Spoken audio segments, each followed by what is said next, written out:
Hi friends, భారత cricket చరిత్రను స్వర్ణాక్షరాలతో లిఖించి కోట్లాది మంది గుండెల్లో ఆరాధ్య దైవంగా నిలిచిన హర్యానా హరికేన్ కపిల్ దేవ్ జీవితం ఒక్కసారిగా తలకిందులైంది. 17 ఏళ్ల పాటు సాగిన సుదీర్ఘ పవిత్రమైన క్రీడా ప్రస్థానం ముగిసేటువంటి వేళ ఆయనపై ఊహించని రీతిలో వచ్చిన ఒకే ఒక్క నింద దేశాన్ని దిగ్భ్రాంతికి గురిచేసింది. మైదానంలో ప్రత్యర్థులను వణికించిన ఆ సింహం లాంటి లెజెండ్ మ్యాచ్ ఫిక్సింగ్ కోసం తోటి ఆటగాడికి 25 లక్షల రూపాయల లంచం ఆఫర్ చేశాడనే వార్త రాత్రికి రాత్రే దేశవ్యాప్త సంచలనంగా మారింది. నిన్నటి వరకు దేవుడిలా పూజించిన అభిమానులే వీధుల్లోకొచ్చి దిష్టి బొమ్మలు తగలబెడుతుంటే భరించలేకపోయిన కపిల్ ఒక టీవీ ఇంటర్వ్యూలో కెమెరాల ముందే వెక్కి వెక్కి ఏడ్చారు. దేశాన్ని నమ్మించి మోసం చేసే కంటే తన ప్రాణాలు తీసుకోవచ్చని ఆయన కన్నీరు పెట్టుకున్న దృశ్యం యావత్ భారతాన్ని కదిలించి వేసింది. ఈ భయంకరమైన కుట్ర, దాని వెనుక ఉన్నటువంటి చీకటి కోణాలు భారత క్రీడారంగాన్నే అంధకారంలోకి నెట్టేలా కనిపించాయి. ఈ వివాదానికి మూలాలు 1987 నాటి ప్రపంచ కప్ సెమీఫైనల్ పోరుతోనే మొదలయ్యాయి.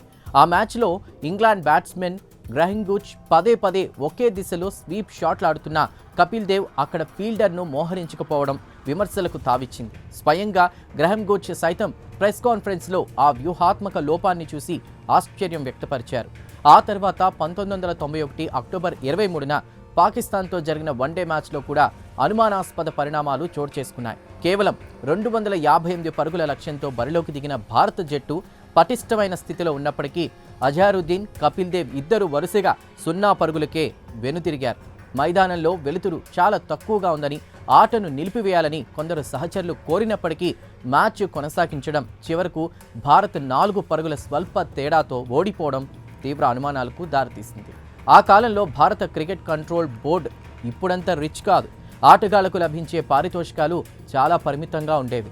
ఒక టెస్ట్ మ్యాచ్ ఆడితే దాదాపు 14,600 రూపాయలు, వన్డే మ్యాచ్ ఆడితే 6,000 రూపాయలు మాత్రమే లభించేవి.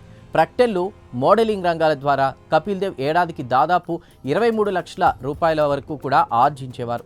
ఇలాంటి తరుణంలో ఆయన ఒక అత్యంత విలాసవంతమైనటువంటి BMW కారులో తిరగడం అందరి దృష్టిని ఆకర్షించింది. ఇబ్రహీం అనేటువంటి వ్యక్తి ఒక మోడలింగ్ అసైన్మెంట్ కోసం ఈ కారును బహుమతిగా ఇచ్చాడని కపిల్ దేవ్ వివరణ ఇచ్చినప్పటికీ ఆ తదుపరి కాలంలో దానికి సంబంధించిన అధికారిక పత్రాలు బయటకు రాలేదు. ఈ పరిణామాలను గమనించిన అప్పటి టీం మేనేజర్ అజిత్ వాడేకర్ జట్టులో ఏదో అక్రమం జరుగుతోందని అనుమానించి కొందరు ఆటగాళ్ల ఫోన్లపై రహస్యంగా నిఘా పెట్టించారు. అంతర్జాతీయ క్రికెట్ వేదికలపై కూడా ఈ ఫిక్సింగ్ నీడలు అప్పట్లోనే వ్యాపించాయి. ఇక షేన్ వార్న్, మార్క్ వా వంటి ఆస్ట్రేలియా దిగ్గజాలకు భారతీయ బుక్కీలతో సంబంధాలున్నాయనే నిజాలు బయటపడ్డాయి. పాకిస్తాన్ ఆటగాడు సలీం మాలిక్ మ్యాచ్లు ఓడిపోవడానికి తమకు భారీగా డబ్బులు ఆఫర్ చేశాడని ఆస్ట్రేలియా ఆటగాళ్లు ఆరోపించారు. క్రికెట్ బోర్డులు ఈ నిజాలను తొక్కిపెట్టాలని చూసినా అవి నిలవలేదు. ఈ గందరగోళ పరిస్థితుల మధ్య నవంబర్ 1994లో కపిల్ దేవ్ అంతర్జాతీయ క్రికెట్ నుండి వైదొలిగారు. మే 1995లో సుప్రీంకోర్టు లాయర్ వీరేంద్ర కుమార్ ఓరి ఒక కేసును విచారణకు పరిశీలిస్తున్నప్పుడు ఒక బుక్కీ నోరు విప్పాడు.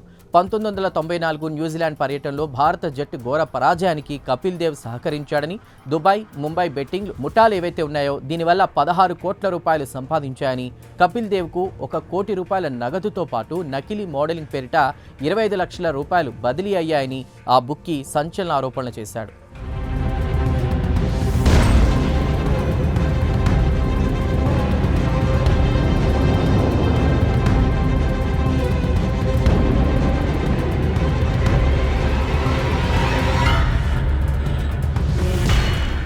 ఈ వివాదం ఇలా కొనసాగుతూ ఉండగానే జూన్ 2, 1997న భారత మాజీ ఆటగాడు మనోజ్ ప్రభాకర్ ఒక ప్రముఖ పత్రికకు ఇచ్చినటువంటి ఇంటర్వ్యూలో క్రికెట్ వ్యాపారమయంగా మారిందని ఆవేదన చెందారు. 1994 నాటి సింగర్ కప్ టోర్నమెంట్ పాకిస్తాన్తో జరిగేటువంటి మ్యాచ్లో ఉద్దేశపూర్వకంగా పేలవంగా ఆడి మ్యాచ్ను ఓడిపోవడానికి ఒక సీనియర్ భారతీయ క్రికెటర్ తనకు 25 లక్షల రూపాయల లంచం ఆఫర్ చేశాడని పెద్ద బాంబు పేల్చారు.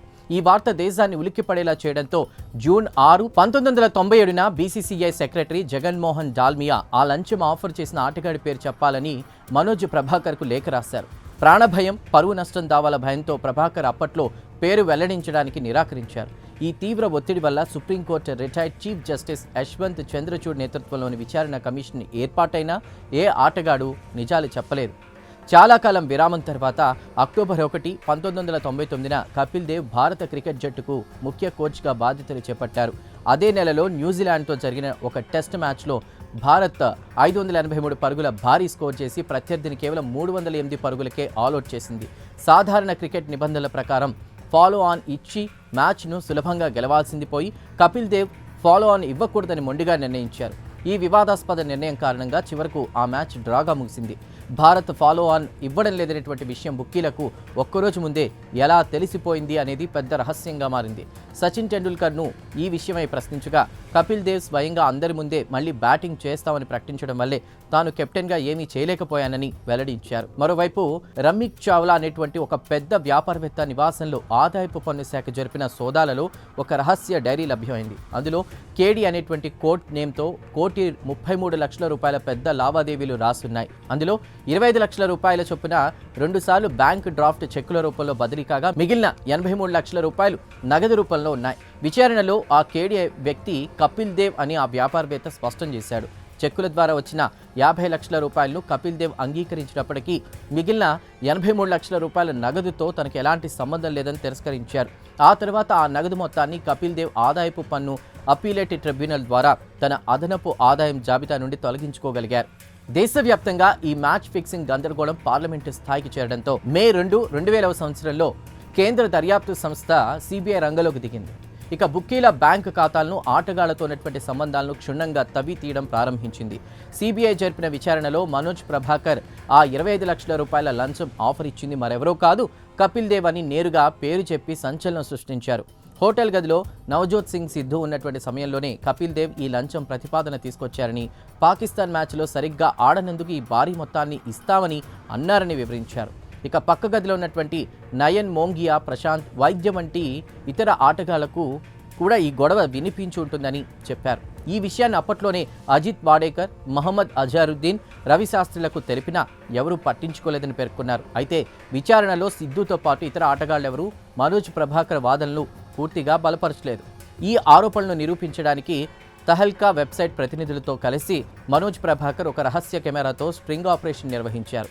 మే 27, 2000వ సంవత్సరంలో ఢిల్లీలోని ఒక హోటల్లో ప్రెస్ కాన్ఫరెన్స్ పెట్టి ఈ స్ట్రింగ్ ఆపరేషన్ వీడియోలను బహిర్గతం చేశారు. ఈ వీడియో సంభాషణలో బిషన్ సింగ్ బేడి మాట్లాడుతూ కపిల్ దేవ్, అజారుద్దీన్, అజయ్ జడేజాలు ఈ అక్రమ వ్యవహారాల్లో ఉన్నారని అభిప్రాయపడ్డారు. మాజీ మేనేజర్ అజిత్ వాడేకర్ కూడా కపిల్ దేవ్ పేరును ప్రస్తావిస్తూ జగన్మోహన్ డాల్మియా మద్దతు వారికి ఉందని చెప్పారు. ఈ స్ట్రింగ్ ఆపరేషన్ ఆధారాలు బయటకు రాగానే దేశవ్యాప్తంగా పాఠ్యపుస్తకాల నుండి కపిల్ దేవ్ జీవిత పాఠాలను తొలగించారు. వివిధ నగరాల్లో ఆయనకు లభించిన సన్మానాలను, నగదు బహుమతులను వెనక్కి తీసుకోవాలని ప్రజలు డిమాండ్ చేశారు. జూలై 2000 సంవత్సరంలో ఆదాయపు పన్ను శాఖ, సిబిఐ సంయుక్తంగా ఆపరేషన్ జెంటిల్మెన్ను ప్రారంభించి దేశవ్యాప్తంగా 90 ప్రాంతాల్లో ఏకకాలంలో సోదాలు నిర్వహించాయి. ఈ జాబితాలో కపిల్ దేవ్ ఇల్లు, కార్యాలయాలు మొదటి స్థానంలో ఉన్నాయి. దాదాపు 38 గంటల పాటు నిరంతరాయంగా సోదాలు జరిగినప్పటికీ మ్యాచ్ ఫిక్సింగ్కు సంబంధించిన ఎలాంటి ప్రత్యక్ష ఆధారాలు లభించలేదు. అయితే కపిల్ దేవ్కు మార్కెట్ ధర కంటే చాలా తక్కువ ధరకు లభించిన 100 ఎకరాల భూమి పత్రాలు మాత్రం మరో ఆటగాడైన కరణ్ దూబే కార్యాలయంలో లభించడం అధికారులకు అనుమానాలు కలిగించింది. గుజరాత్కు చెందిన వ్యాపారవేత్త హీరన్ హాతీ డైరీలో కూడా ఆటగాళ్ల పేర్లు లభించాయి. కపిల్ దేవ్ తన అడ్వైజరింగ్ హక్కులను అజయ్ జడేజా, హీరన్ హాతీలకు చెందినటువంటి కంపెనీకి బదిలీ చేయడం కూడా అనుమానాలకు బలాన్ని చేకూర్చింది.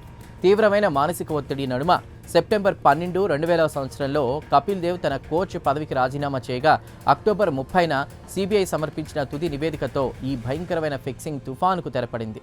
ఈ నివేదిక ఆధారంగా మహమ్మద్ అజారుద్దీన్, అజయ్ జడేజా, అజయ్ శర్మ, మనోజ్ ప్రభాకర్లపై ప్రత్యక్ష ఆధారాలు లభించడంతో వారిపై కఠిన చర్యలు తీసుకోగా కపిల్ దేవ్ చుట్టూ ఉన్నటువంటి ఆర్థికపరమైన అనుమానాలపై ఎలాంటి ఒకే ఒక్క ప్రత్యక్ష ఆధారం నిరూపితం కాకపోవడంతో ఆయన నిర్దోషిగా తేలారు. నిరంతర ఆరోపణలు, సుదీర్ఘ విచారణల అనంతరం దేశం గర్వించదగ్గ మహోన్నత కెప్టెన్ కపిల్ దేవ్కు సిబిఐ నుండి పూర్తి క్లీన్ చిట్ లభించడంతో ఆయన తలపై పడిన నిందలన్నింటినీ కూడా పటాపంచలు చేస్తూ కడిగిన ముత్యంలా బయటపడ్డారు.